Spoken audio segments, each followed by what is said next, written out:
სწრაფად ქონდა გადიგველი.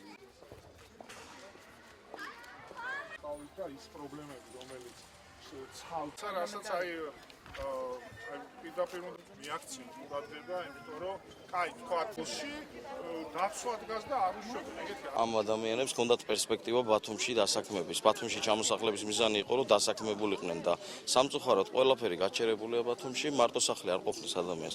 ბიზნეს ხელშეწყობა ჭირდება, ინვესტიციებს მოზიდვა ჭირდება და ის დასაქმების პერსპექტივა თითქმის ნულს არის გატოლებული, რაც იყო ჩადებული და რაც ჩვენ ქონდა გამიზრული. პრობლემა რომ უნდა გაგრძელდეს ეს თქვათ სახლების მშენებლობა, სკოლა არის აუცილებელი და მოუწოდებ ხელისუფლებას რომ ეს პრობლემა მოაგვაროს, ასევე ბაღი არის გასაკეთებელი, გარკვეულწილად მომარაგება არის გასაკეთებელი. არა, დაგმაობი რა. ხო, სულ ერთია